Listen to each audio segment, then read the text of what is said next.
Most people don't stay broke because they're stupid. They stay broke because they ignore one rule so simple, so obvious, that 99% of people walk past it every single day. A price of ignoring it? Years, decades, a lifetime of effort without freedom. Welcome to this full cinematic audiobook, The One Rule to Get Rich. Ignore this and stay broke. Over the next chapters, you and I are going to dismantle illusions. We're going to challenge comfortable lies. We're going to expose the hidden pattern that separates those who grind forever from those who build once and scale forever. This is not financial advice. This is psychological restructuring, because getting rich is not about luck. It's not about talent. It's not about starting with a trust fund. It's about understanding one fundamental rule and aligning your identity around it. Here's your first punchline. You don't get rich by working harder. You get rich by working on the right thing.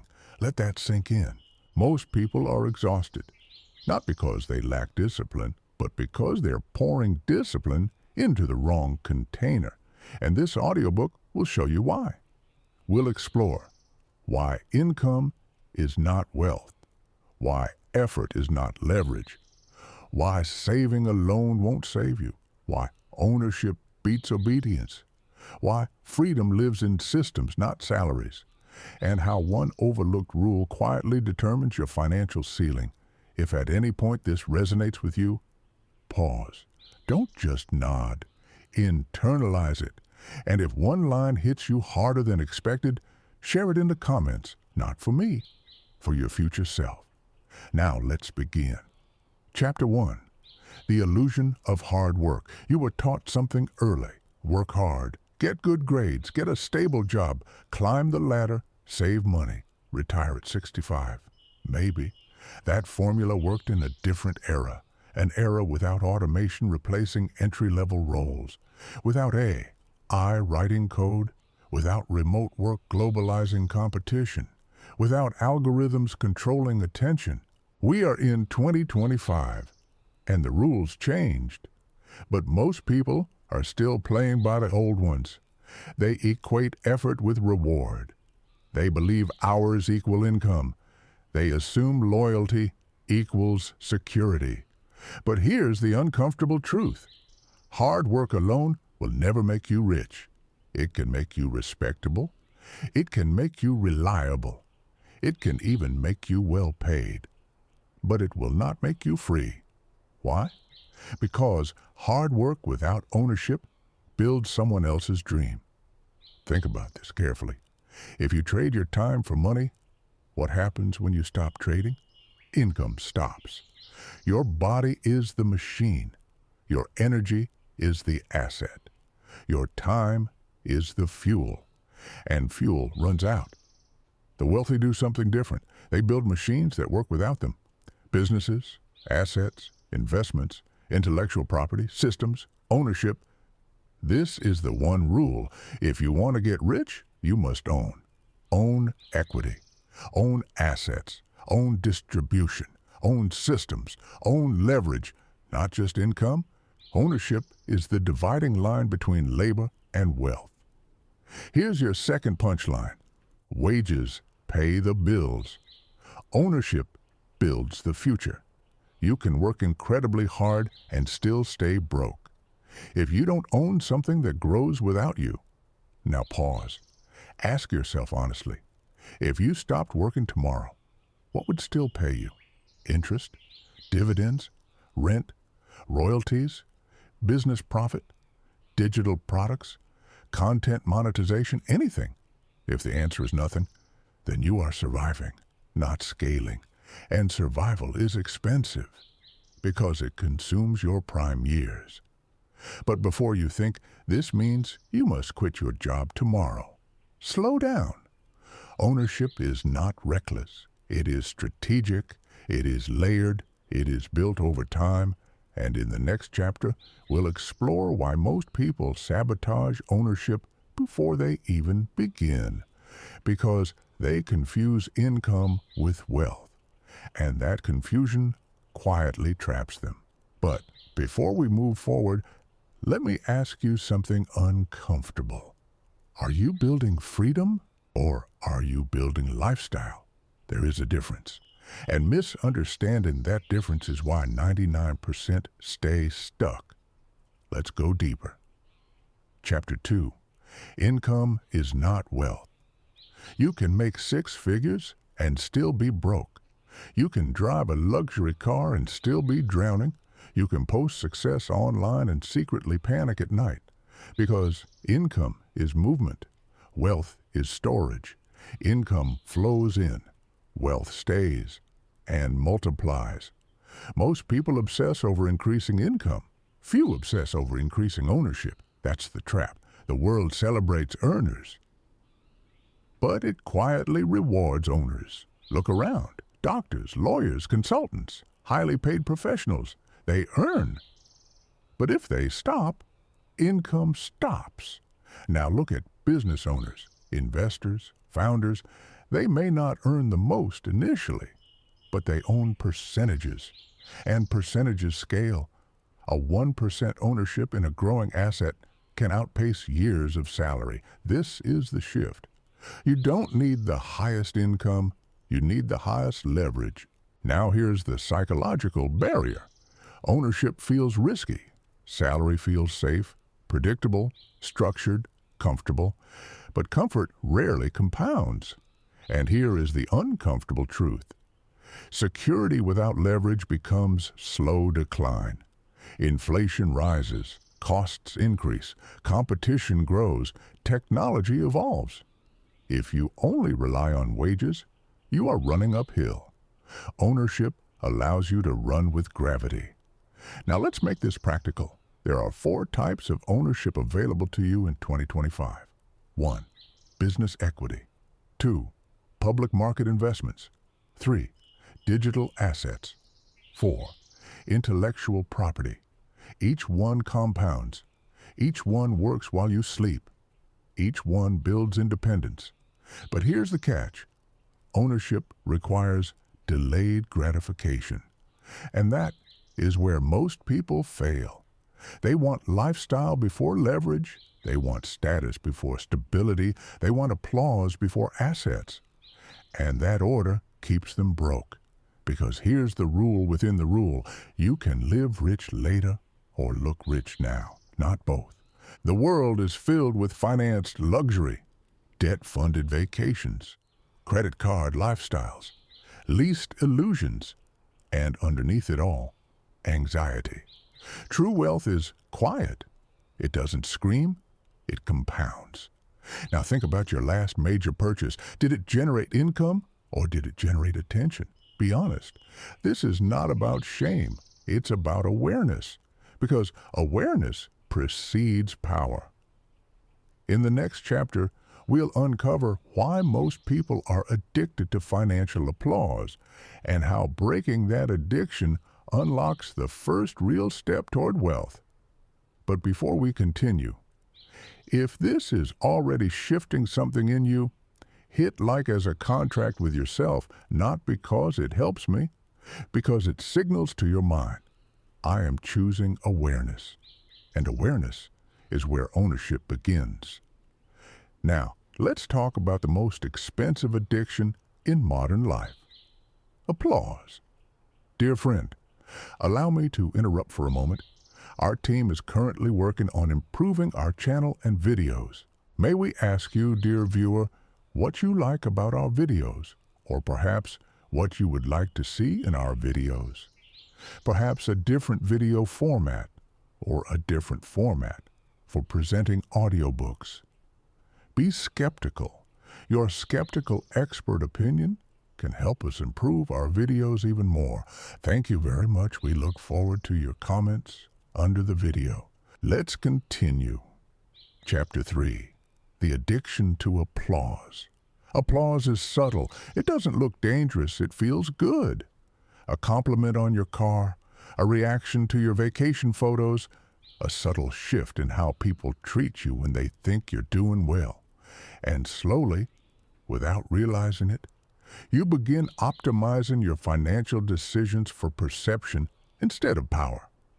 This is one of the most expensive psychological traps in modern society because applause is immediate, wealth is delayed.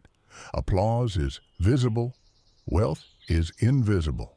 Applause is emotional, wealth is structural.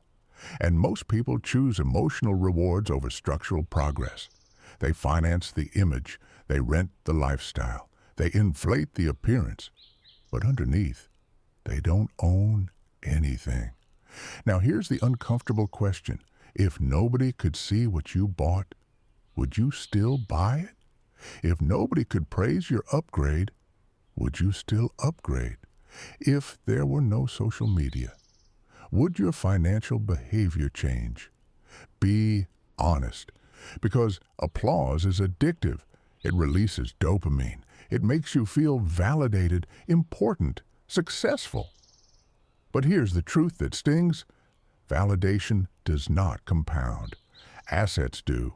The one rule to get rich demands something rare, emotional maturity, the ability to delay visible success for invisible growth.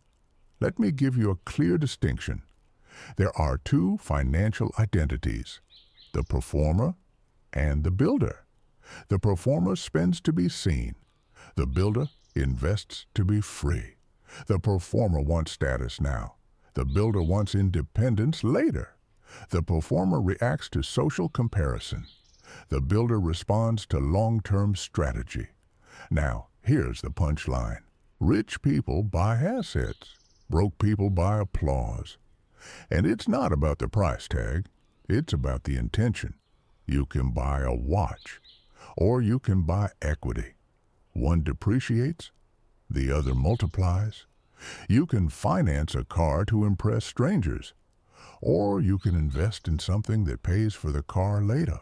The difference is sequence. Sequence determines destiny. Now imagine two individuals at age 25. Both earn the same salary. The first upgrades lifestyle every time income increases. The second keeps lifestyle stable and increases ownership. Fast forward 10 years. The first has memories. The second has assets. Which one has options? Options are wealth. Freedom to choose when to work, where to live, who to partner with, what to pursue. Applause doesn't create options. Ownership does. And yet 99% ignore this because they measure success externally instead of structurally. Now pause. Look at your current expenses. How many of them are designed for comfort? How many are designed for image? And how many are designed for leverage? This is not about becoming extreme. It's about becoming intentional. There is nothing wrong with enjoying life. The problem is enjoying it prematurely. Here's the refined rule. Lifestyle should be financed by assets, not effort. If your lifestyle depends entirely on continued labor, you are one interruption away from stress. But if your lifestyle is financed by ownership, you are buffered, protected, stable, and stability allows scale. Now this brings us to the next uncomfortable layer. Why do people cling to applause? Because deep down, they fear irrelevance. They fear invisibility. They fear not being enough. And money becomes emotional armor. But wealth built from insecurity is fragile. Because insecurity demands constant reinforcement. Ownership built from clarity is durable. Because clarity requires no applause. Now in the next chapter, we're going to explore the internal resistance that stops people from choosing ownership. It's not laziness. It's not stupidity. It's something deeper, something emotional, something invisible. And if you don't confront it, you will work forever. Chapter 4. The fear of ownership. Ownership sounds powerful, but it also sounds heavy. Responsibility, risk, uncertainty. When you work for wages, the ceiling is clear, the structure is defined, the expectations are given. When you own, you decide, you risk, you absorb outcomes. And most people are unconsciously afraid of that weight because ownership exposes you. If the business fails, it's you. If the investment drops, it's you. If the strategy doesn't work, it's you. Wages allow blame. Ownership demands accountability, and accountability is uncomfortable. Now here's the deeper layer. Most people were conditioned to seek approval from teachers, from parents, from bosses. Ownership requires internal validation. You must approve yourself. You must trust yourself. You must bet on yourself. That's why the one rule is psychological before financial. To get rich, you must transition from employee thinking to owner thinking. Employee thinking asks, how much will I make? Owner thinking asks, what can this become? Employee thinking optimizes for safety. Owner thinking optimizes for scale. Employee thinking trades time. Owner thinking builds assets. This is not about quitting your job. It's about shifting your lens. You can begin building ownership while employed. You can invest. You can start digital assets. You can learn high-income skills. You can acquire equity. The transition is gradual, but the mindset must shift immediately. Now here's another punchline. You don't become rich when you make money. You become rich when you make money work. That's the rule. And in 2025, leverage is more accessible than ever. AI tools, automation, content platforms, global distribution, low-cost investing. The barrier is not access, it's courage. Courage to step into ownership, courage to delay lifestyle, courage to risk judgment. Because when you choose ownership, some people will not understand you. They'll call you risky, unstable, overambitious. But here's the irony. The greatest long-term risk is never owning anything. Inflation is risk, automation is risk, dependency is risk, ownership is controlled risk, and controlled risk creates controlled growth. Now here's a reflective moment. What are you currently building that will pay you in 5 years? Not this month, not next quarter, 5 years. If the answer is unclear, that's your signal, because the one rule demands long-term alignment, and long-term alignment requires sacrifice. In the next chapter, we're going to talk about the sacrifice nobody glamorizes, the quiet years, the invisible grind, the season where you look average so you can become exceptional. And this is where most quit. But if you endure this phase, you unlock something rare, compound freedom. Dear viewers, write which city you're from. It's interesting to see which corners of the world are watching our videos. Chapter 5, The Invisible Years. There is a season nobody posts about, a season without applause, without visible success, without obvious reward. It's the season where you are building, and nobody sees it. This is the phase 99% cannot endure, because externally, nothing dramatic appears to be happening.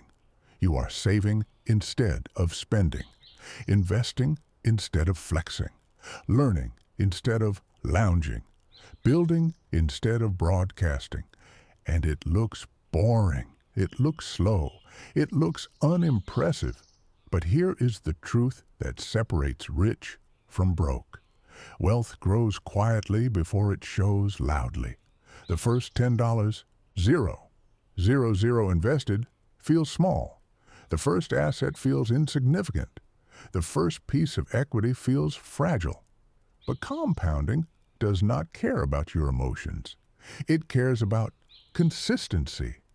Now imagine two individuals. Both start at zero. The first decides to live aggressively now.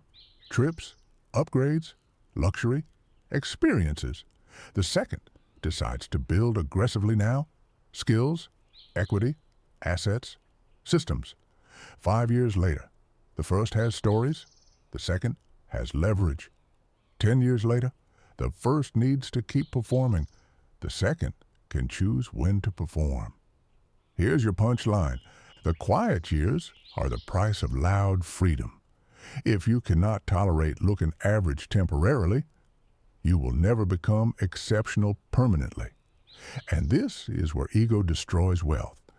Because ego hates invisibility. It wants recognition. It wants evidence. It wants validation.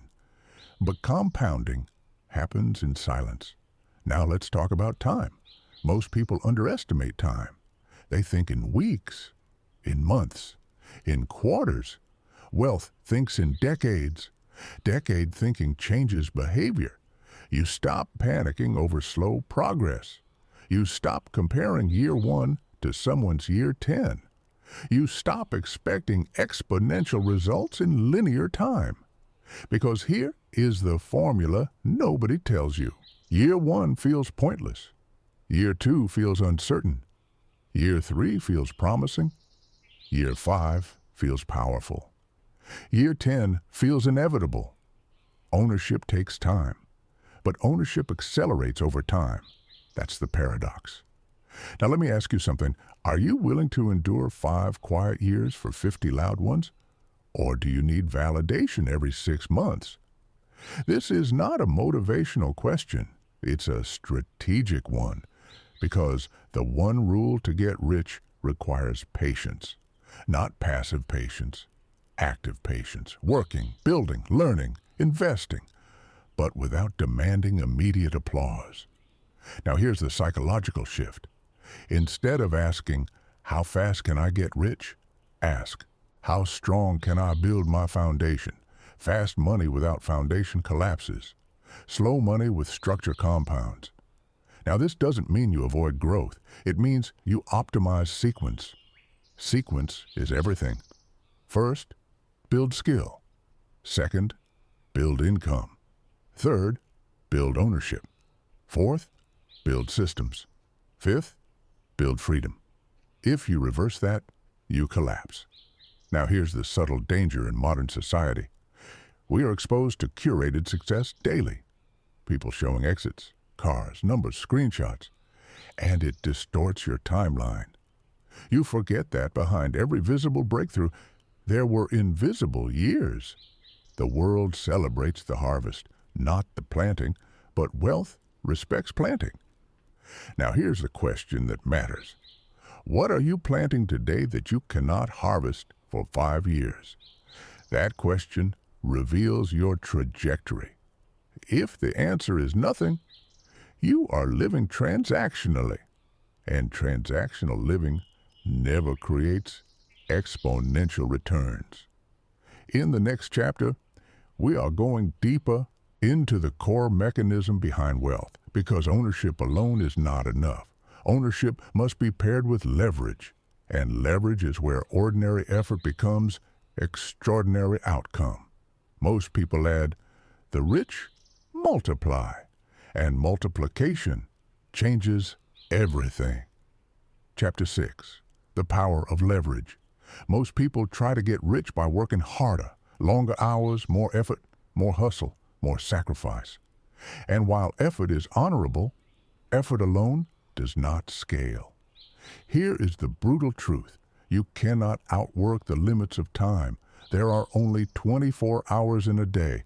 No matter how ambitious you are, no matter how disciplined you become, time is fixed, which means if your income is tied directly to your hours, your ceiling is fixed too. This is where the one rule deepens. Ownership is the foundation. Leverage is the engine. Leverage is how you disconnect income from time. Leverage is how you multiply effort. Leverage is how one action produces ongoing return. Here's the punchline. Rich people don't work more hours. They build systems that work more hours. That is the shift. Now let's break leverage down clearly. There are 4 primary forms of leverage: capital, code, content, people. Capital leverage means your money makes money. Investments, equity, assets. Capital works while you sleep. Code leverage means technology scales your output, automation, software, digital products. One build, infinite distribution. Content leverage means ideas scale influence, books, videos, podcasts, courses. You create once, it reaches thousands. People leverage means teams amplify execution, delegation, partnerships, systems. You design, others execute. Now here's the problem. Most people never reach leverage because they consume instead of build. They trade time for money, then spend money on lifestyle, then need more time to maintain lifestyle. And the loop continues. This is the hamster wheel of the majority. Now imagine breaking that loop. You work, you save, you invest, you build, you automate, you reinvest. Over time, your income begins to include returns, dividends, royalties, equity growth. Now, income no longer depends only on presence. It depends on ownership. That is the difference between working and building. Working produces income. Building produces wealth. Now let's get uncomfortable again. Leverage requires delayed gratification. You may build something for months with no reward. You may invest money and see nothing exciting. You may design systems that feel boring, but boring systems create beautiful outcomes. And here is the refined truth. Boring, repeatable systems build extraordinary freedom. You don't need a viral breakthrough. You need sustainable leverage. Now ask yourself, what leverage are you currently building? Do you own assets? Do you own skills that scale? Do you own systems that reduce dependence? Or are you relying purely on effort? There is no shame in starting with effort, but staying there forever is expensive. Now let's go deeper. Leverage also changes mindset. When you understand leverage, you stop asking, how can I make more money this month? And start asking, how can I build something that pays for years? This is the subtle psychological evolution, and it shifts everything. You stop chasing temporary wins. You start designing durable machines. Now imagine 5 years of leverage building, even modest leverage, a small portfolio, a digital asset, a side system, compounding quietly while you continue working. After 5 years, the growth curve begins to bend. After 10 years, it accelerates. That acceleration feels like magic, but it's mathematics, compounding multiplied by leverage. Now here's where most fail. They expect leverage to pay quickly. When it doesn't, they quit. They return to wages, to predictability, to comfort. And comfort costs decades.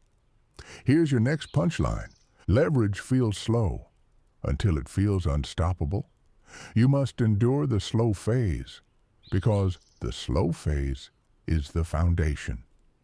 In the next chapter, we're going to confront the enemy of leverage, impulse, because you can build leverage or you can destroy it emotionally. And emotional mismanagement is one of the fastest ways to stay broke. Chapter 7.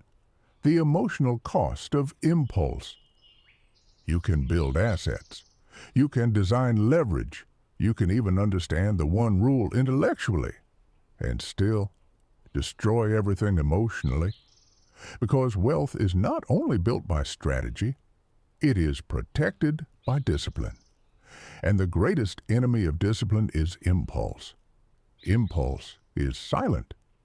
It doesn't announce itself as sabotage. It feels harmless. It's just one upgrade. It's just one trade. It's just one splurge. It's just one shortcut. But here's the brutal reality. Impulse breaks compounding, and compounding is fragile. The one rule to get rich requires consistency. Impulse creates volatility. Volatility kills stability. And stability is where wealth grows. Now let's go deeper. Impulse is rarely about money. It's about emotion, stress, boredom, comparison, insecurity, excitement, fear. Most financial mistakes are emotional reactions disguised as decisions. You feel behind. You spend to feel ahead. You feel anxious. You invest recklessly to feel in control. You feel insecure. You upgrade lifestyle to project confidence. But here's the punchline. Emotional spending is wealth destruction with a dopamine reward. It feels good until it compounds against you. Now think about this clearly. If you build leverage for 6 months and then make one reckless decision, you can erase months of progress because wealth builds slowly, but it can collapse quickly. This is why emotional regulation is not optional. It is essential. Rich is not just a financial status. It is an emotional state. Calm, strategic, measured, patient. Now let's talk about patience. Patience is not waiting idly. Patience is executing consistently without demanding immediate reward. Impulse demands reward now. Patience builds reward later. And here is the psychological battle. Your brain is wired for short-term pleasure, but wealth rewards long-term logic. Modern society trains impulse, fast shipping, instant streaming, one-click buying, real-time trading, short-form content. Everything is optimized for reaction. But rich people optimize for response. Response is intentional, impulse is automatic, and automation without awareness is dangerous. Now here's a reflective question. When was your last financial decision driven by emotion? Be honest. Was it necessary? Was it aligned with your long-term structure, or was it driven by a temporary feeling? If you cannot control impulse, you cannot protect leverage. And if you cannot protect leverage, you cannot sustain wealth. Now let's talk about emotional triggers specifically. Comparison is one of the most destructive. You see someone's highlight reel. You feel behind. You react financially to close the emotional gap. But here's the truth. You cannot compete with someone else's decade in 1 month. Comparison creates urgency. Urgency creates poor decisions, and poor decisions compound backward. Here's your next punchline. Never make permanent financial decisions based on temporary emotion. Write that down in your mind. Because emotional restraint builds exponential return. Now, imagine 2 investors. Both build for years. One remains calm during downturns. The other panics. One buys opportunity. The other sells fear. 10 years later, the calm one multiplies. The reactive one restarts. The difference is not intelligence. It's regulation. Now here's the deeper insight. Impulse is often rooted in identity and security. If you are secure in your long-term vision, you don't need short-term validation. If you trust your plan, you don't need to chase noise. If you are aligned, you don't react emotionally to every fluctuation. And this brings us back to the one rule. The rule is ownership plus leverage protected by discipline. Ownership without discipline collapses. Leverage without emotional control explodes. Wealth requires internal structure, not just external strategy. Now, in the next chapter, we're going to explore the illusion that keeps 99% stuck. The illusion of more income equals wealth. Because income is not the goal, structure is. And misunderstanding this keeps people working forever. Dear friend, you are definitely on the right track if you are watching this video. Like, subscribe, and write in the comments which topic or problem concerns you the most. Chapter 8, The Income Illusion. Most people believe the path to getting rich is simple. Make more money, get a raise, switch jobs, start a side hustle, add another stream, scale revenue. More income must mean more wealth, right? Not necessarily. Here's the uncomfortable truth. Make. It is measured by how much you keep. Make. It is measured by how much you keep and multiply. Now let's break this illusion apart. Income is active. Wealth is accumulated. Income stops when effort stops. Wealth continues when effort pauses. Income is linear, wealth is exponential, and 99% of people are trapped chasing linear growth. They increase salary, increase lifestyle, increase expenses, increase stress, then repeat. The cycle feels like progress, but it's just inflation of identity. Here's the punchline. Income is speed. Wealth is direction. You can drive fast in the wrong direction and still end up nowhere. Now imagine two individuals again. Both earn $120,000 per year. The first upgrades: apartment, car, travel, status, saves little, invests inconsistently. The second lives slightly below means, invests aggressively, builds assets, reinvests returns. 10 years later, the first still depends on salary. The second owns income-producing assets. Same income, different structure, different future. This is why the one rule focuses on ownership, because ownership changes the equation. When income increases but ownership does not, you are just upgrading your dependency. Dependency on job, dependency on market, dependency on performance. Ownership reduces dependency. Now here's the deeper layer. Chasing income alone creates anxiety, because you are always measuring next month, next raise, next contract, next bonus. But building wealth creates calm, because you are measuring long arcs, 5 years, 10 years, 20 years. Income thinking is reactive, wealth thinking is strategic. Now let's talk about something subtle. Many people increase income, then subconsciously increase expenses to match identity. And suddenly, your higher income feels average again. Here's your next punchline.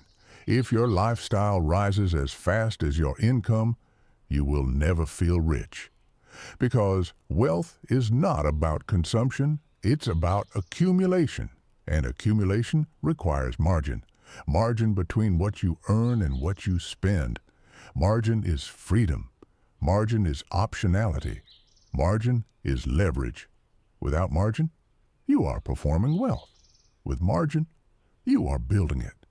Now pause and ask yourself, if your income doubled tomorrow, would your investment rate double too? Or would your lifestyle? That answer reveals your trajectory. Now here's another uncomfortable truth. High income without discipline is dangerous, because higher income amplifies mistakes. If you overspend at $50,000, you will overspend bigger at $200,000. If you invest impulsively at $5,000, 000, you will invest recklessly at $50,000. Money magnifies behavior. So if behavior is unstable, income acceleration accelerates chaos. This is why emotional control comes before scale. Now, here's a reframing. Instead of asking, how can I earn more? Ask, how can I own more? Ownership of assets, ownership of equity, ownership of systems, ownership of skills that scale. Because when you own, income becomes a byproduct. Now imagine this clearly. You increase income, but instead of upgrading life immediately, you upgrade ownership. You buy assets, you build systems, you automate savings, you reinvest returns. 5 years later, your assets begin generating meaningful cash flow. 10 years later, Your assets generate more than your salary. Now you are no longer working for money. Money is working for you. And that shift changes psychology. It reduces fear. It increases confidence. It expands options. But here's the final twist. Most people never reach this phase, not because they can't, but because they refuse to delay. Delay pleasure, delay status, delay consumption, and delay is uncomfortable. Which brings us to the next chapter, delayed gratification. The skill nobody teaches, the discipline nobody glamorizes, the trait that separates builders from spenders. Because if you cannot delay, you cannot multiply. And multiplication is where real wealth lives. Chapter 9. The discipline of delay. Delayed gratification sounds simple. Just wait. Just resist. Just hold back. But in reality, delayed gratification is emotional strength. It is the ability to sit with desire without obeying it. And this single ability determines financial destiny more than intelligence ever will. Here is the uncomfortable truth. If you cannot delay pleasure, you cannot build power, because power compounds. Pleasure disappears. Now think about this clearly. Every dollar you spend today is a dollar that cannot compound tomorrow. Every impulse you obey today is leverage you surrender tomorrow. But your brain doesn't calculate compounding naturally. It calculates comfort. Comfort now. Relief now. Reward now. Which is why the one rule requires intentional rewiring. You must train yourself to think in future consequences, not present emotion. Now here's the punchline. Every time you delay consumption, you purchase optionality. Optionality is freedom. Freedom to pivot, freedom to invest, freedom to endure downturns, freedom to walk away. Consumption reduces optionality. Assets increase it. Now imagine two individuals at age 30. Both earn well. One upgrades house beyond comfort, upgrades car, upgrades lifestyle. The other upgrades portfolio, upgrades skill, upgrades equity. At 35, the market shifts. One panics, the other adapts. Why? Because one built margin. Margin is breathing room. Margin is peace. Margin is strength. Delayed gratification creates margin, and margin protects growth. Now here's the emotional side. Delay feels like deprivation at first. You see peers enjoying, spending, traveling, flexing, and you feel behind. But here is what you don't see. You don't see their debt, their anxiety, their fragile structure, and you don't see your own compounding quietly building. Here's your next punchline. The person who can wait the longest wins the largest. Wealth is not a sprint, it is a tolerance test. Can you tolerate being underestimated? Can you tolerate being invisible? Can you tolerate slow growth? If yes, you unlock compounding. Now let's go deeper. Delayed gratification is not about never enjoying life. It's about sequence. Earn, build, own. Then enjoy sustainably, not earn, consume, repeat. Sequence determines trajectory. Now here's something powerful. Delayed gratification strengthens identity. Each time you choose investment over impulse, you reinforce discipline. Each time you choose ownership over status, you reinforce strength. Identity shifts slowly. But once it shifts, behavior becomes automatic. You no longer debate purchases emotionally, you evaluate them structurally. Now ask yourself honestly, when you want something expensive, do you ask, can I afford this? Or will this strengthen or weaken my structure? That second question changes everything. Now, here's another uncomfortable reality. Most people believe they deserve lifestyle upgrades with every income increase, but deserve has nothing to do with wealth. Structure does. You deserve stability. You deserve peace. You deserve freedom. And freedom requires delay. Now imagine this clearly. You commit to delaying lifestyle upgrades for 5 years. Instead, you invest aggressively, build assets, automate savings, reinvest returns. 5 years later, your portfolio grows meaningfully. 10 years later, your assets generate real income. 15 years later, you have the option to design life on your terms. Meanwhile, those who consumed early must continue performing. Now, let's address fear. Some people fear missing out, missing experiences, missing fun, missing youth. But here's the deeper truth. Missing compounding is far more expensive than missing a vacation. Experiences are beautiful, but experiences funded by assets are peaceful. Experiences funded by debt are stressful. Now here's your reflection. What is one area in your life where immediate gratification is costing future leverage? Be honest. Because awareness is the first shift.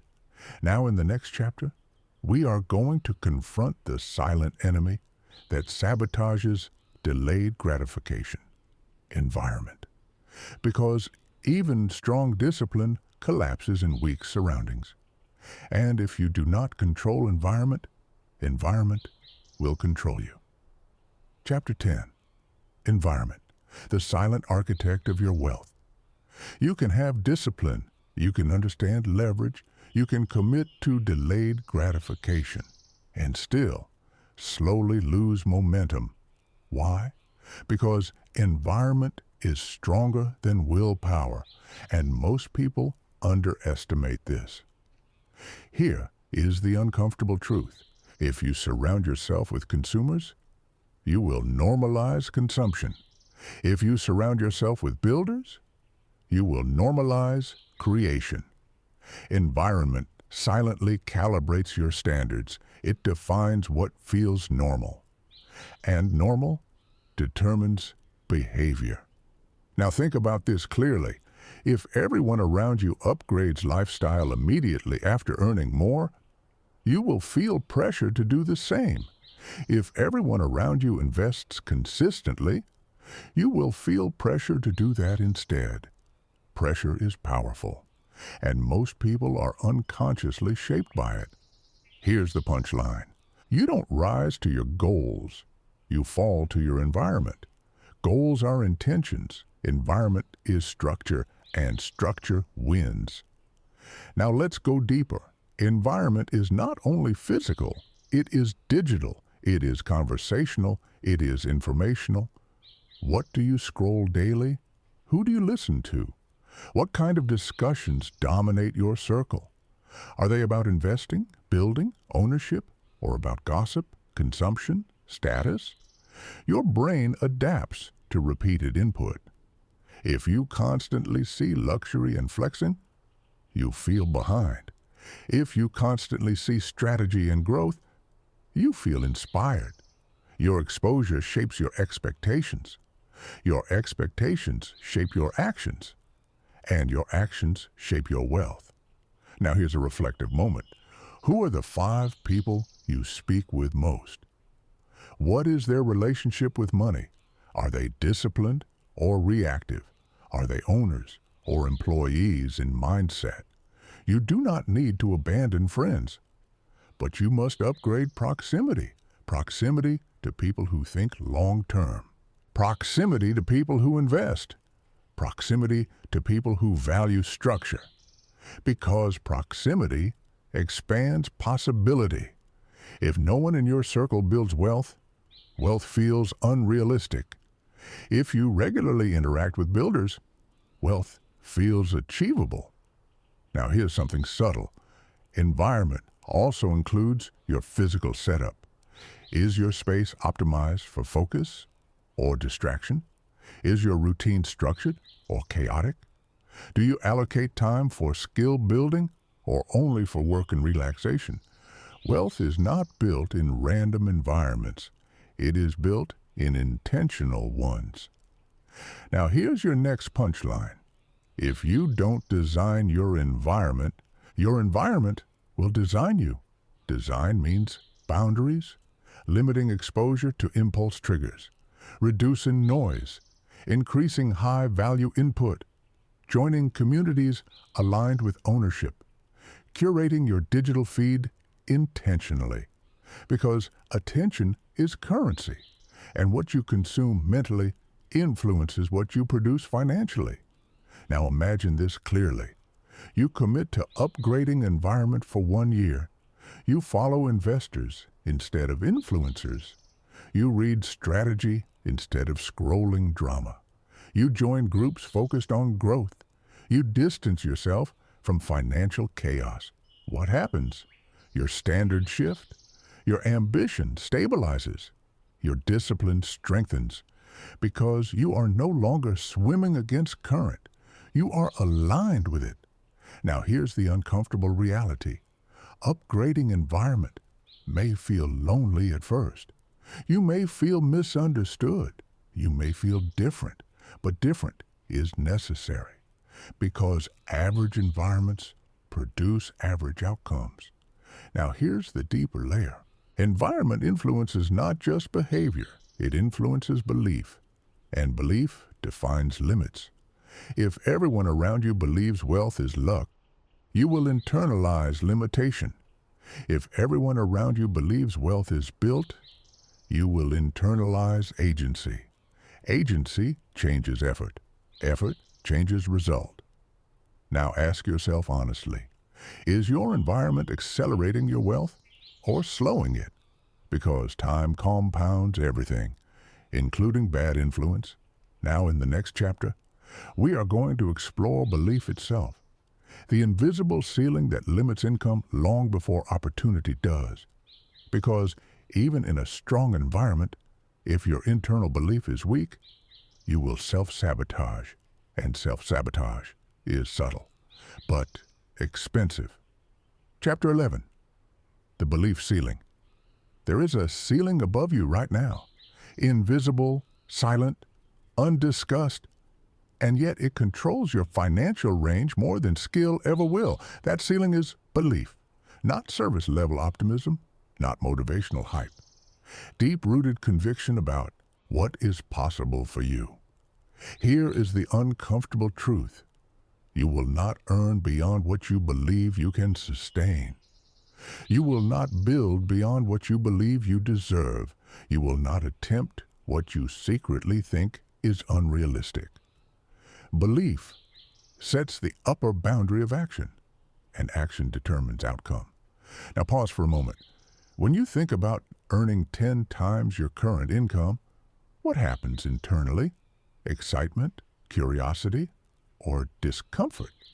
A quiet voice that says, "That's not for people like me." That voice is the belief ceiling, and most people never question it. They inherit beliefs about money from childhood. Money is hard. Rich people are greedy. We're not business people. Be realistic. Stay safe. These phrases shape perception. Perception shapes behavior.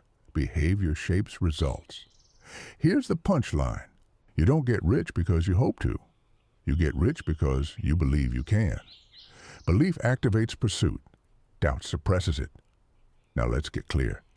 Belief is not blind faith. Belief is reinforced evidence. You strengthen belief by building small wins. You invest, you see returns. Belief increases. You build a skill. You see income grow. Belief expands. You endure a downturn. You recover. Belief solidifies. Belief grows through proof. But you must allow yourself to attempt. And this is where many fail. They never attempt scale because they never believed it was realistic. Now here's something subtle.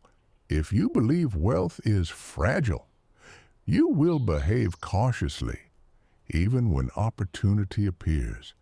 If you believe wealth is sustainable, you will think long-term. Belief changes risk tolerance. Belief changes persistence. Belief changes patience. Now imagine two individuals again. Both have access to the same opportunity. One believes it's possible. One believes it's unlikely. The first invests energy. The second hesitates. 5 years later, the first compounds. The second rationalizes. Same opportunity, different belief, different outcome. Now here's a powerful question. Who told you what was possible? Family, peers, teachers, culture? And are they qualified to define your ceiling? Most financial limitations are inherited, not chosen. You absorb them unconsciously, but you can reprogram them intentionally. How? Exposure. Study people who built from nothing. Analyze patterns. Understand structure. Replace mythology with methodology. Because wealth is not mystical, it is mechanical. Now here's the deeper layer. Belief also influences how you handle setbacks. If you believe wealth is for you, setbacks feel temporary. If you believe wealth is unlikely, setbacks feel permanent. And interpretation determines endurance. Here's your next punchline. Your belief defines how long you stay in the game, and staying in the game is everything. Compounding rewards time, not intensity alone. Now imagine strengthening belief intentionally. You track progress monthly, you document wins, you refine strategy, you see growth. Belief expands, confidence rises, effort becomes easier, momentum builds. This is the upward spiral. Now let's confront something uncomfortable. You may say you want to get rich, but if your belief system associates wealth with isolation, corruption, stress, sacrifice of relationships, you will subconsciously avoid it, because identity protects emotional safety. So ask yourself honestly, what do I associate with wealth, freedom, impact, stability or pressure, greed, distance? Your associations determine your trajectory. Now here's something powerful. You can redefine wealth. Wealth as stability, wealth as optionality, wealth as peace, wealth as generosity, wealth as design. When belief shifts, behavior follows. Now in the next chapter, we are going to confront something even more practical. Skill. Because belief without skill is fantasy, and skill without belief is hesitation. To obey the one rule, you must build rare skill that supports ownership and leverage, and skill compounds faster than most people realize. Friend, write your opinion on this topic in the comments. Do you agree with us or not? I'm interested to hear your thoughts. Chapter 12. Skill. The asset. No one can tax belief. Sets the ceiling. Environment sets the temperature. Discipline protects structure. But skill builds leverage. And without rare skill, ownership has no engine. Here is the uncomfortable truth. You will not get rich because you want to. You will get rich because you become valuable. Value attracts money, not desire, not intention, not affirmation, skill. Now let's separate this clearly.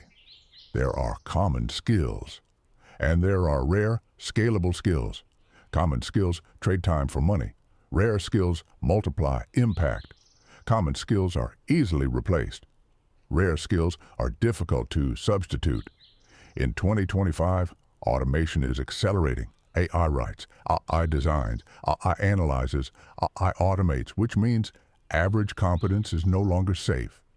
To obey the one rule, you must build skill that creates leverage, skill that increases income without increasing hours, skill that builds assets, skill that scales. Here's the punchline. The fastest way to increase income is to increase value, and value is built through skill. Now think about this clearly. If you doubled your skill, could you double your income? If not, you may be in the wrong skill lane. Because certain skills scale infinitely. Communication, sales, marketing, systems thinking, negotiation, leadership, capital allocation. These skills compound. They amplify ownership. They accelerate leverage. Now let's go deeper. Skill is an asset. It cannot be taken from you. It cannot be inflated away. It cannot disappear with a job. Skill travels with you, and skill attracts opportunity. Now imagine two individuals. Both follow the one rule. Both invest. Both delay gratification. Both build ownership. But one invests in skill relentlessly, the other does not. 10 years later, the skilled one creates opportunities. The unskilled one waits for them. Opportunity chases skill. Now here's the uncomfortable reality. Most people stop learning after formal education ends. They enter routine. They repeat the same year 10 times. Not 10 years of growth, just repetition. But the wealthy repeat one pattern. Learn, apply, refine, scale. And they never stop. Because skill compounds. Now here's something subtle. Skill increases confidence. Confidence increases risk tolerance. Risk tolerance increases leverage. Leverage increases wealth. Everything connects. Now let's address resistance. Learning is uncomfortable. It exposes ignorance. It forces humility. It requires consistency without applause. But here's the refined truth.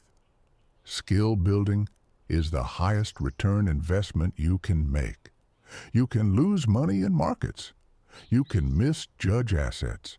But skill always increases earning power.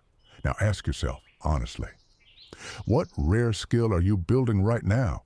Not consuming. Building, practicing, refining. If the answer is unclear, that's the bottleneck.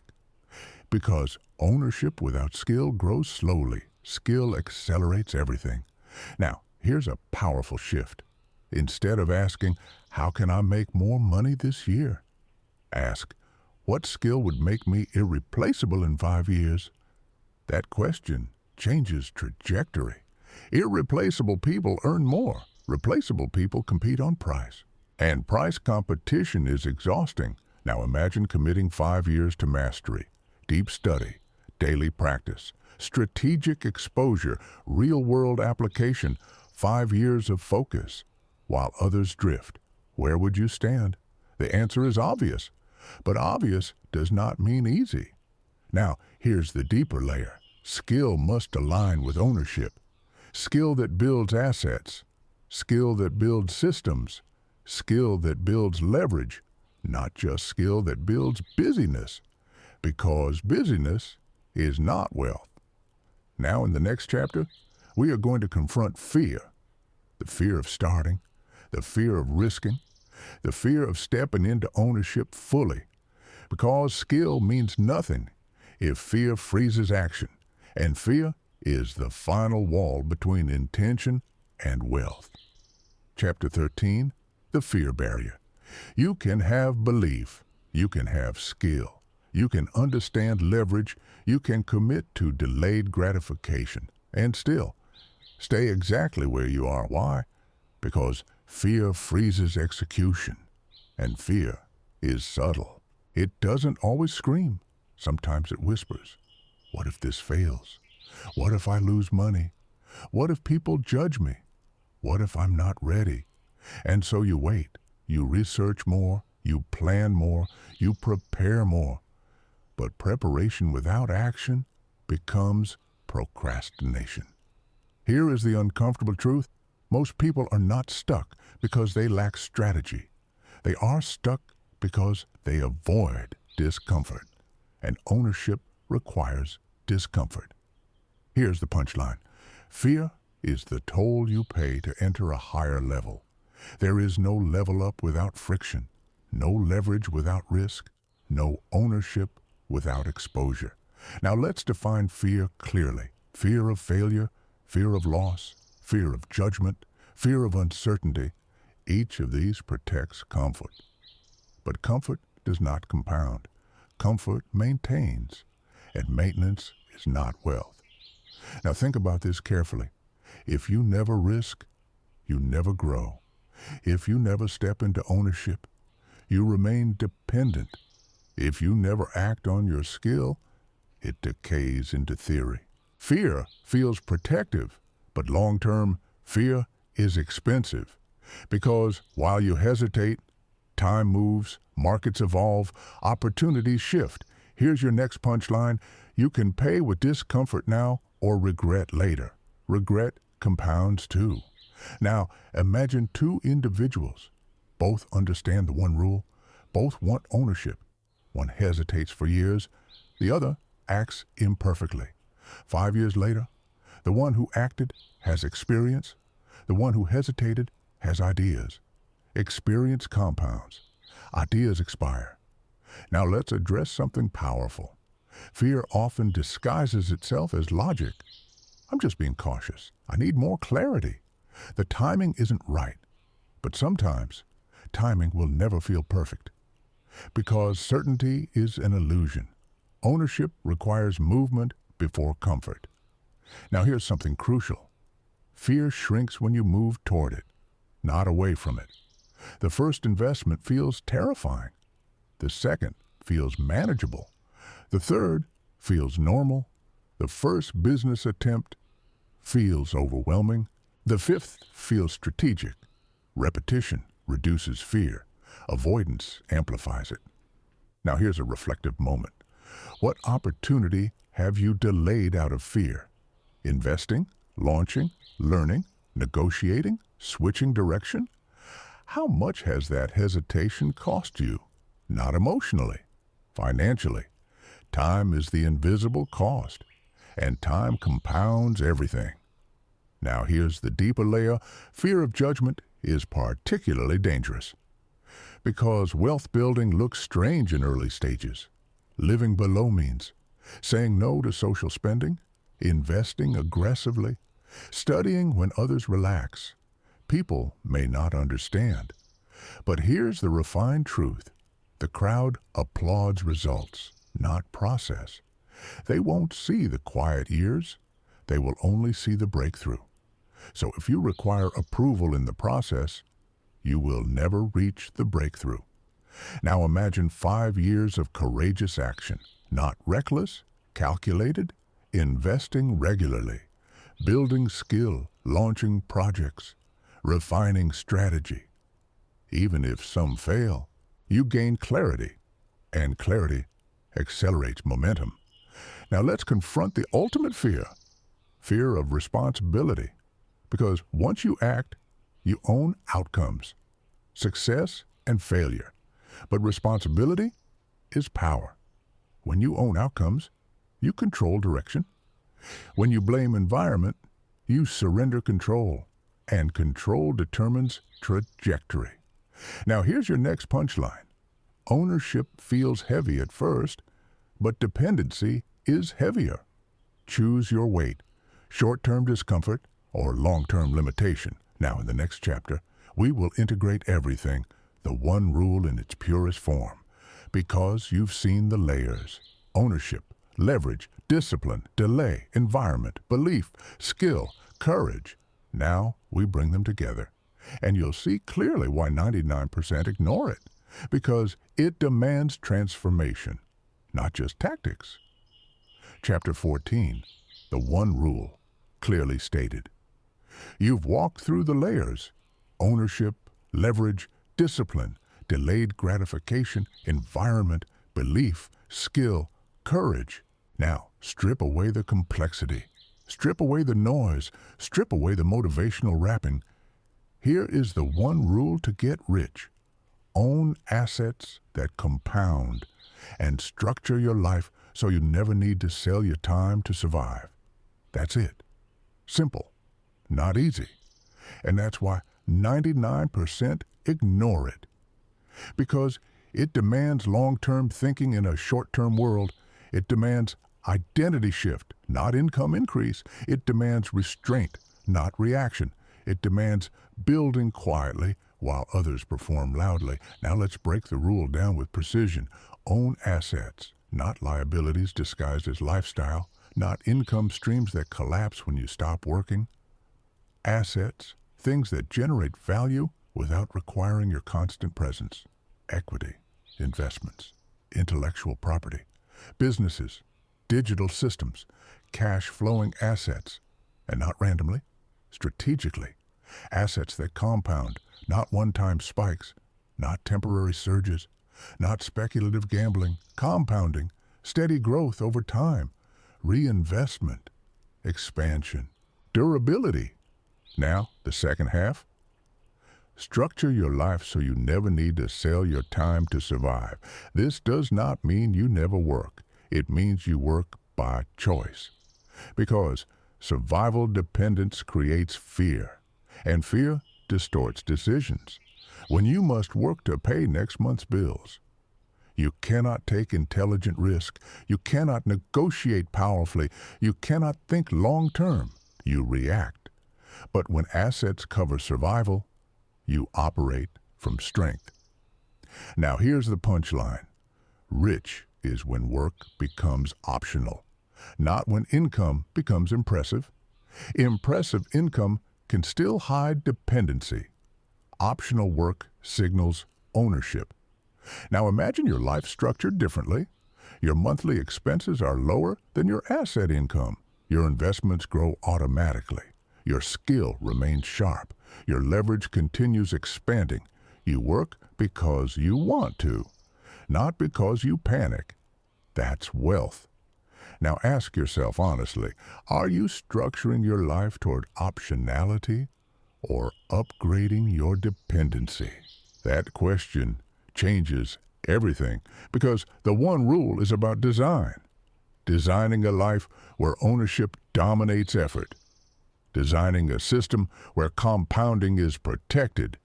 Designing habits that reinforce accumulation. Now here's the deeper truth. The one rule sounds obvious, but most people violate it daily. They increase expenses instead of ownership. They chase income instead of assets. They prioritize lifestyle over leverage. They seek validation over value. And they wonder why freedom feels distant. Now imagine applying the one rule consistently for 10 years. Every raise invested, every bonus allocated strategically, every impulse evaluated structurally, every year skill upgraded, every quarter assets reviewed, 10 years of alignment. Do you think the result is accidental? No, it becomes inevitable. Wealth is not dramatic, it is systematic. Now, here's something critical. The one rule does not require perfection. It requires direction. You don't need massive capital to begin. You need consistent structure. You don't need a breakthrough moment. You need disciplined repetition, because repetition compounds. Now let's get practical. Start where you are.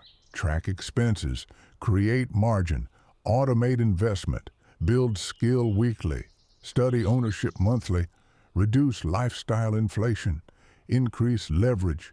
It's not glamorous, but it works, and working beats glamorous. Now here's the final reflection before we move deeper.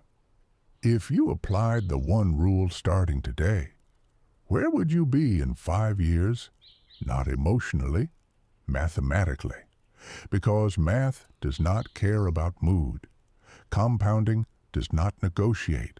Time rewards alignment. Now, in the next chapter, we're going to explore the psychological resistance that makes this rule so rare. Because knowing the rule is not the same as living it. And living it requires confronting your identity at the deepest level. Chapter 15. Identity, the hidden resistance. You now know the rule. Own assets that compound. Structure your life so you never need to sell your time to survive. Clear, direct, mathematical. So why do most people still ignore it? Because the real barrier is not knowledge. It is identity. Here is the uncomfortable truth. You do not behave according to what you know. You behave according to who you believe you are. If you see yourself as someone trying to make it, you will make temporary decisions. If you see yourself as an owner, you will make structural decisions. Identity determines financial behavior more than income ever will. Now pause for a moment. When you think about wealth, do you see yourself as capable of sustaining it, or as someone who would get lucky? That subtle distinction matters because luck feels temporary, identity feels stable, and wealth requires stability. Here's the punchline. You don't become rich by earning more. You become rich by becoming someone who cannot stay poor. That is identity transformation. Now let's go deeper. Identity is built through repetition. If you invest monthly, you become an investor. If you build consistently, you become a builder. If you study ownership, you become strategic. But if you oscillate emotionally, you reinforce instability. Now imagine two people. One says, I hope to be wealthy someday. The other says, I am building wealth. The first is dreaming. The second is designing. Language shapes identity. Identity shapes action. Action shapes outcome. Now here's the uncomfortable reality. Identity shift can feel lonely because when you stop overspending, when you decline lifestyle pressure, when you prioritize investment over appearance, people may not understand. But here's the refined truth. The identity of a builder rarely fits in rooms designed for performers. And that's okay, because performers chase applause. Builders chase ownership. Now let's talk about self-sabotage.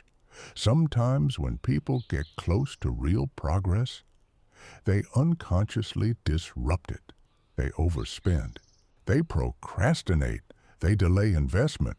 They abandon structure. Why? Because new identity feels unfamiliar, and the brain prefers familiarity over improvement. This is why transformation feels uncomfortable, but discomfort is growth signal. Now here's your next punchline.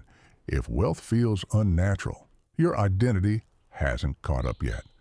So how do you shift identity intentionally? Through evidence, small consistent wins, monthly investments, quarterly reviews, skill upgrades, margin growth. Each action reinforces a new story.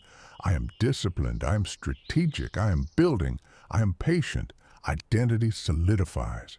Now imagine 5 years of consistent identity reinforcement, 5 years of behaving like an owner even before results explode. By the time results arrive, they feel normal because your identity was already there. Now here's something powerful. When identity aligns with the one rule, decision-making simplifies. You don't debate every purchase emotionally. You ask, does this strengthen my structure? You don't chase quick money. You ask, does this build ownership? You don't panic in downturns. You ask, is this aligned with long-term compounding? Identity removes chaos. Now let's reflect deeply. If your future wealthy self walked into your room right now, would they recognize your habits? Would they approve of your environment? Would they align with your financial behavior? That question is not for guilt. It's for clarity. Because wealth is not created by intensity, it is created by alignment. Now here's the transition. You've seen the rule, you've seen the layers, you've confronted identity, but there is one more truth to accept. Becoming rich is not about money first, it is about freedom from fear. And fear disappears when structure appears. In the next chapter, we're going to talk about fear of loss. Because even once you build assets, fear can make you hold back. And fear of losing can stop you from multiplying. Chapter 16. The fear of losing what you've built. There is a moment that arrives quietly. You've invested consistently. You've built skill. You've accumulated assets. You've followed the one rule, and for the first time, you see real progress, numbers that matter, growth that feels tangible, stability that feels different. And then something unexpected happens. Fear returns, not the fear of starting, the fear of losing. Because once you build something, you become protective of it, and protection can turn into paralysis. Here is the uncomfortable truth. Fear of loss can be as limiting as fear of starting. Because when you fear losing, you stop multiplying. Now let's be precise. There is smart risk management, and there is fear-based stagnation. Smart risk management says diversify, reinvest strategically, evaluate downside, protect margin. Fear-based stagnation says hold everything, avoid expansion, reject opportunity, freeze growth. And freezing growth slowly erodes potential. Here's the punchline. You don't build wealth to protect it forever. You build wealth to expand intelligently. Expansion is the natural next step. But expansion requires courage. Now imagine two investors, both built portfolios over years. A new opportunity appears, calculated, researched, aligned with strategy. One moves forward carefully. The other hesitates indefinitely. 10 years later, the first multiplied, the second preserved. Preservation maintains, multiplication scales. Now here's the subtle danger. As wealth grows, so does comfort. And comfort reduces hunger. Hunger builds, comfort maintains. Maintenance is not wealth, it's plateau. And plateau often feels safe. But inflation, market shifts, technological disruption, they don't pause because you feel safe. Here's your next punchline. Safety without growth becomes slow decline. Now let's go deeper. Fear of loss often comes from identity insecurity. If you believe wealth is fragile, you protect it obsessively. If you believe wealth is structural, you expand it methodically. Belief, again, determines behavior. Now reflect honestly. If your assets doubled tomorrow, would you feel calm or anxious? Anxiety signals attachment without structure.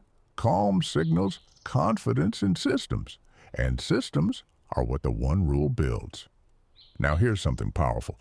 True wealth is not just asset value. It is skill plus structure plus mindset. If markets crash, do you still have skill? If investments dip, do you still have income capacity? If one asset fails, do you still have diversified leverage? If yes, then fear loses its grip because you are not relying on one fragile pillar. You are relying on structure. Now imagine someone who builds wealth purely through luck, speculation, hype, timing. They live in constant fear because their wealth is fragile. Now imagine someone who builds through the one rule: ownership, leverage, discipline, skill, compounding. Their wealth is rooted. Rooted systems don't panic easily. Now here's the deeper layer. Fear of loss also appears emotionally. You fear changing identity again. You fear stepping into larger rooms. You fear higher expectations because growth changes environment, and environment change feels risky. But stagnation is riskier. Now here's the reflection. Are you building wealth to hide from risk or to embrace strategic expansion? Because wealth is a platform, not a bunker. Now let's integrate something critical. The one rule does not end at accumulation. It extends into intelligent reinvestment. Reinvest profits, reinvest learning, reinvest experience. That's how compounding accelerates. Now imagine 10 years of accumulation, then 10 years of aggressive, intelligent expansion. Do you see the scale? That's exponential trajectory. But only if fear does not freeze action. Now in the next chapter, we're going to talk about time again, but from a different angle, the myth of starting late. Because many people listen to this and think, I'm behind. And that thought alone stops execution. We're going to dismantle that illusion completely. Chapter 17, The Lie of I'm Too Late. There is a quiet excuse that sounds logical. It sounds mature. It sounds realistic. I should have started earlier. I missed the window. I'm behind. And this belief alone has stopped more wealth from being built than any recession ever has. Here is the uncomfortable truth. You are not behind. You are either aligned or distracted. Time is neutral. It does not punish late starters. It rewards consistent builders. Now let's dismantle this myth completely. Imagine two individuals. One starts investing at 22, but stops at 32. The other starts at 35 and invests consistently for 25 years. Who wins? The one who stayed consistent, not the one who started early and drifted. Here's the punchline. It's not about when you start. It's about how long you stay aligned. Consistency beats early intensity. Now let's go deeper. The I'm too late mindset is dangerous because it creates urgency. Urgency creates emotional decisions. Emotional decisions break compounding. You feel behind. You try to catch up quickly.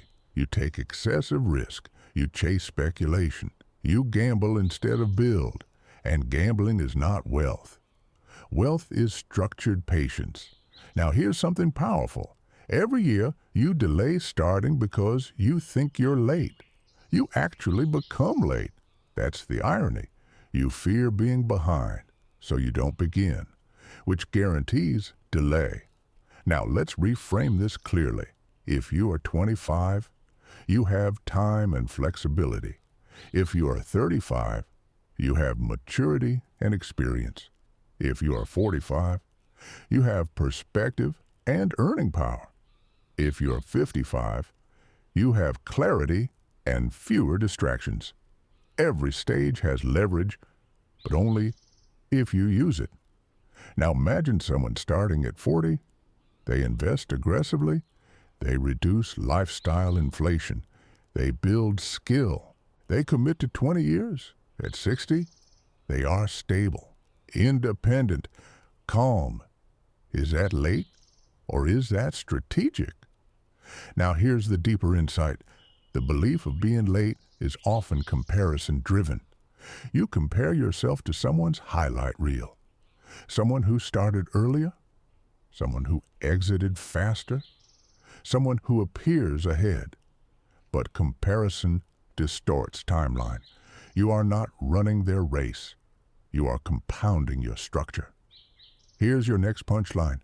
The only timeline that matters is the one you commit to. Wealth does not care about age. It cares about alignment. Now let's get mathematical. If you invest consistently for 15 to 20 years, compounding becomes dramatic. Not subtle, not incremental, dramatic, but only if you start. So the question is not, am I too late? The question is, am I willing to align today? Now here's the uncomfortable truth. Many people use too late as protection because if you admit you're not late, then you must act. And action removes excuses. Excuses feel safe. Execution feels risky. But here's the reality. 5 years from now, you will either say, I'm glad I started when I did, or I wish I started 5 years ago. The choice is always today. Now let's integrate this emotionally. Imagine yourself 10 years from now, looking back at this exact moment. Would you say, that was the moment I stopped waiting, or that was another moment I rationalized delay? That reflection is powerful because regret compounds silently, just like wealth. Now here's the final reframing. You are not late. You are early compared to your future self. Because every day you align, you move closer to optionality. Every day you hesitate, you extend dependency. Now in the next chapter, We are going to talk about legacy, because wealth without purpose feels empty. And the one rule is not only about money, it is about building something that outlives you. And when that realization hits, everything becomes clearer. Please like and subscribe if you want a better future. A better future for your children, your family, and yourself. It's very difficult to achieve success today, but I'm sure you'll succeed. All you have to do is learn and discover new things. Chapter 18, Wealth Beyond You. At some point, if you follow the one rule long enough, something shifts. Money stops being the main motivation. Freedom becomes the focus. And then something even deeper emerges. Legacy. Because once survival is covered, once structure is stable, once leverage is working, you begin asking a different question. What is this all for? Here is the uncomfortable truth. Money alone does not satisfy. Money amplifies. If you are anxious, it amplifies anxiety. If you are generous, it amplifies generosity. If you are insecure, it amplifies insecurity. Wealth without purpose feels empty, but wealth aligned with purpose feels powerful. Now let's be clear. Legacy does not mean fame. It does not mean global recognition. It means impact beyond your own timeline. Here's the punchline. True wealth is not what you spend. It's what remains after you. What remains in your family. What remains in your community? What remains in the systems you built? What remains in the people you empowered? Now imagine two wealthy individuals. One built wealth to impress, the other built wealth to empower. The first leaves memories of lifestyle, the second leaves structure, education funded, businesses sustained, assets transferred, knowledge documented. Which one built real wealth? Now let's go deeper. The one rule creates optionality. Optionality creates space. Space creates clarity. And clarity reveals purpose. When you are no longer working to survive, you begin working to contribute. That shift changes everything. Now think about your family, your future children, your parents, your community. What would financial stability mean for them? Less stress, more opportunity, more security. That's impact. Now here's something subtle. Legacy is not built accidentally. It is designed intentionally. Estate planning, asset structuring, knowledge transfer, teaching financial literacy. Wealth built without education often disappears. Wealth built with structure multiplies across generations. Here's your next punchline. If you don't teach ownership, you transfer dependency.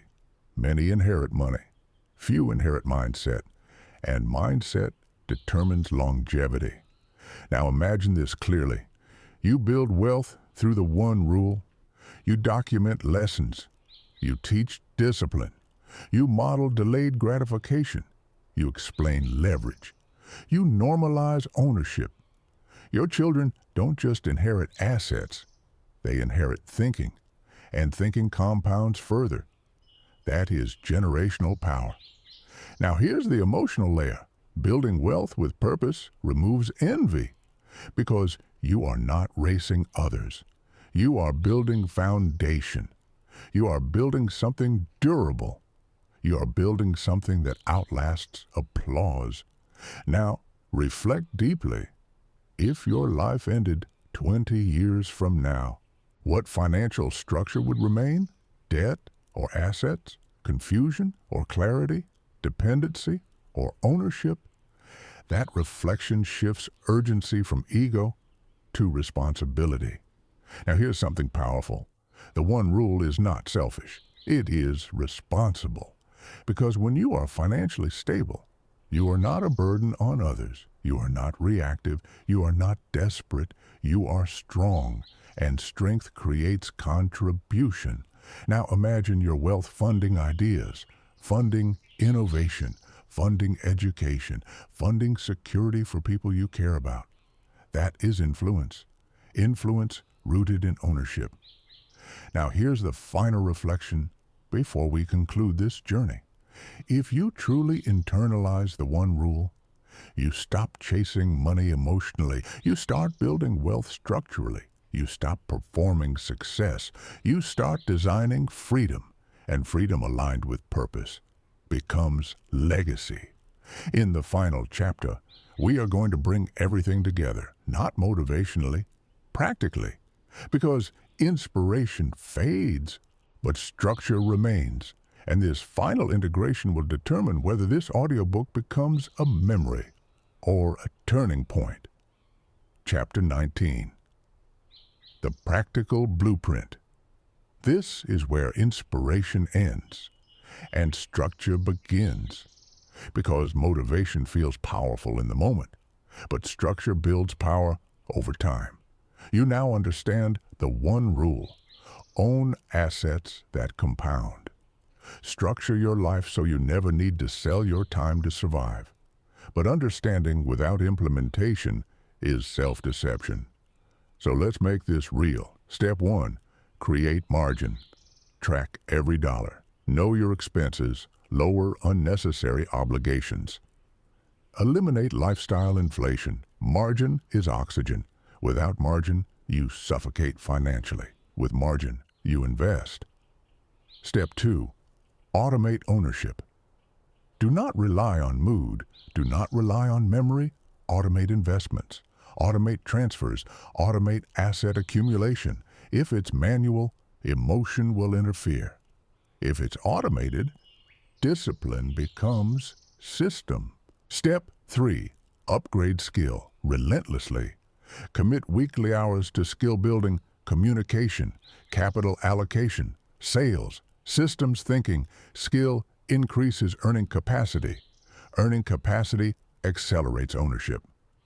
Step 4, protect structure. Avoid emotional spending.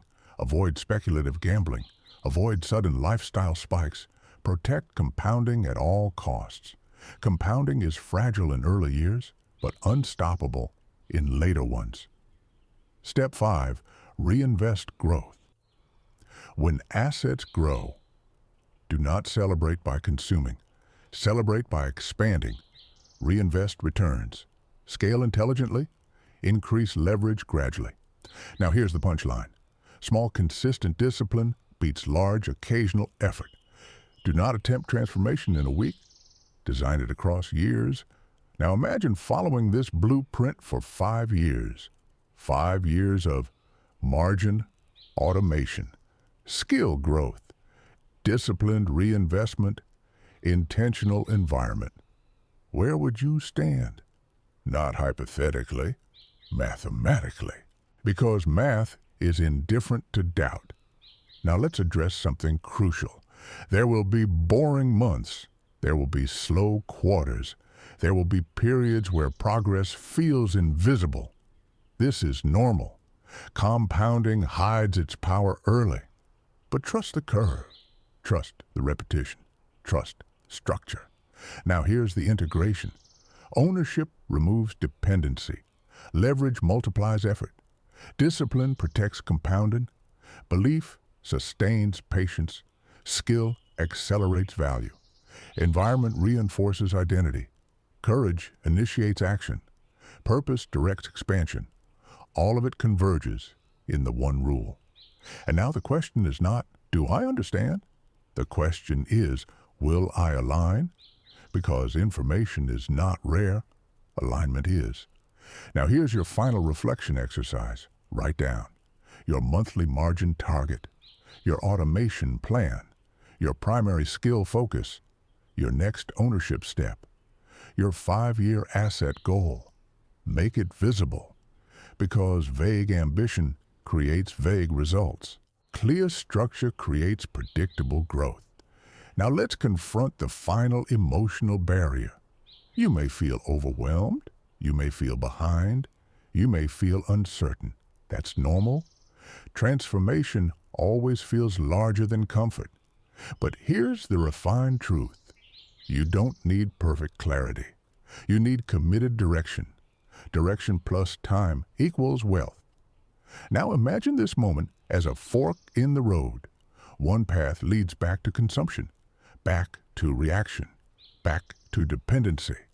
The other path leads to ownership, leverage, optionality, freedom. Both paths are available, both require effort, but only one compounds. Now, if this journey shifted something inside you, do not let it fade. Hit like as a contract with your future self. Write in the comments what your first ownership move will be. Not for applause, for accountability. And if you are serious about building differently than 99%, subscribe. Not to consume endlessly, but to reinforce discipline consistently. Because discipline compounds just like money. Now let this final truth anchor in your mind. The one rule to get rich is ignored by 99%, not because it is complicated, but because it requires identity change. It requires patience, restraint, courage, long-term vision. It requires becoming someone who builds quietly. And when you become that person, wealth is no longer a dream. It becomes the natural outcome of your structure. Now close your eyes for a moment.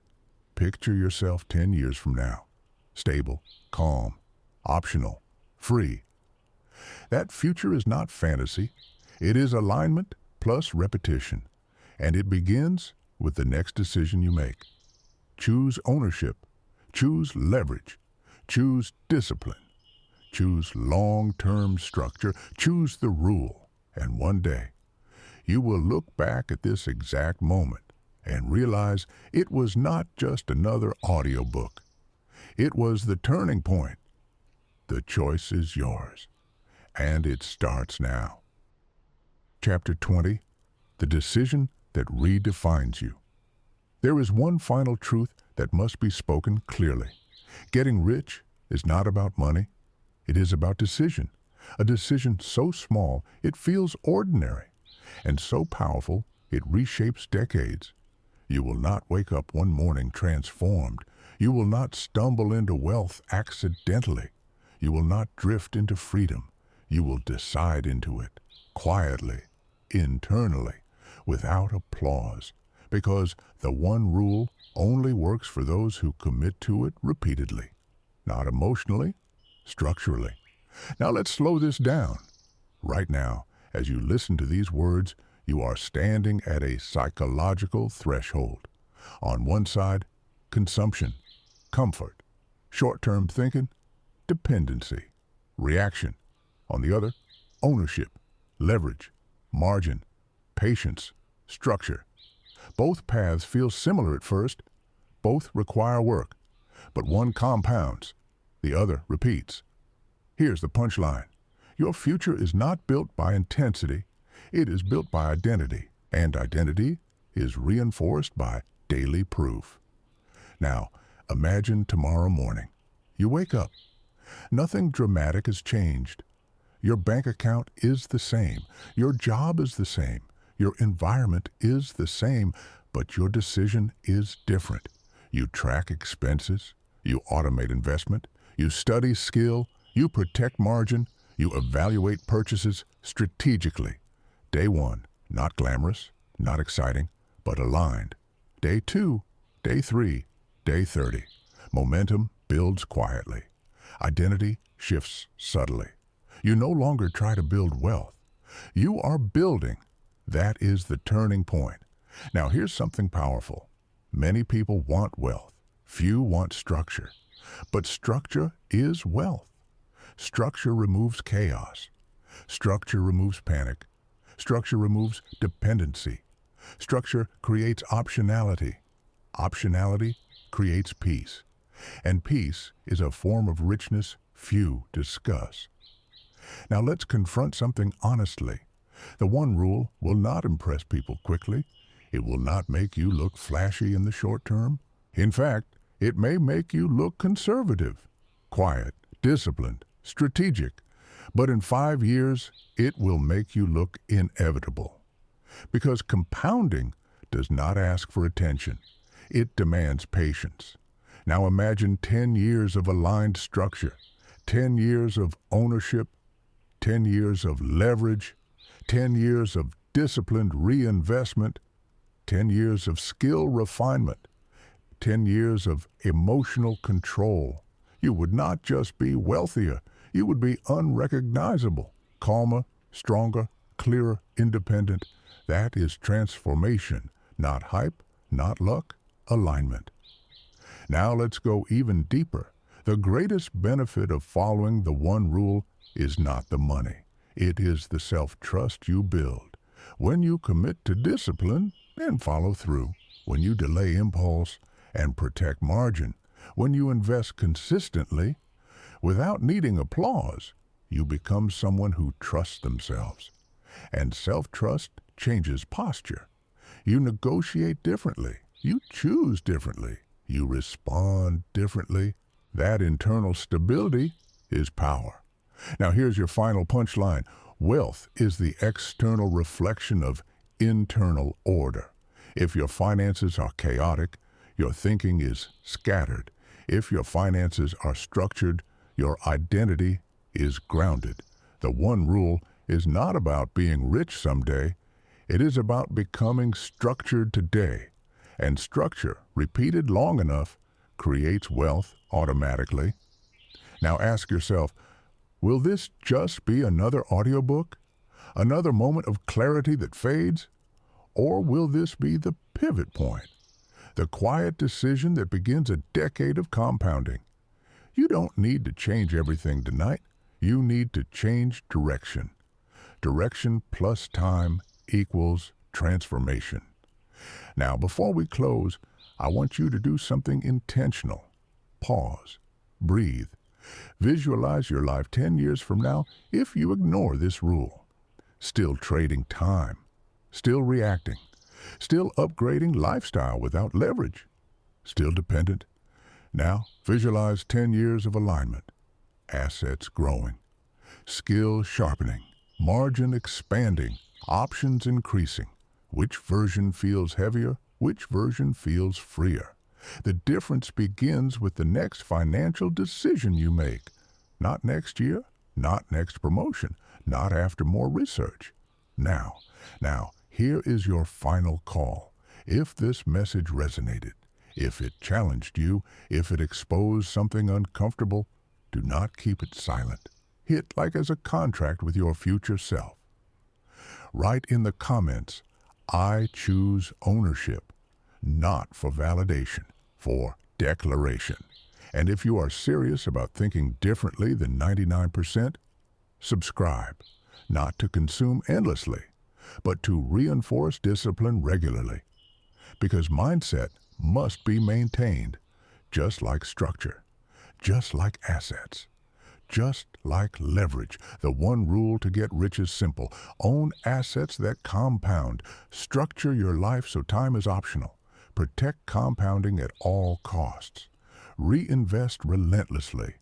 Upgrade identity continuously. Ignore this, and you will stay dependent. Follow it, and wealth becomes mathematical. The rule is clear. The path is visible. The decision is yours. And it starts with what you choose next.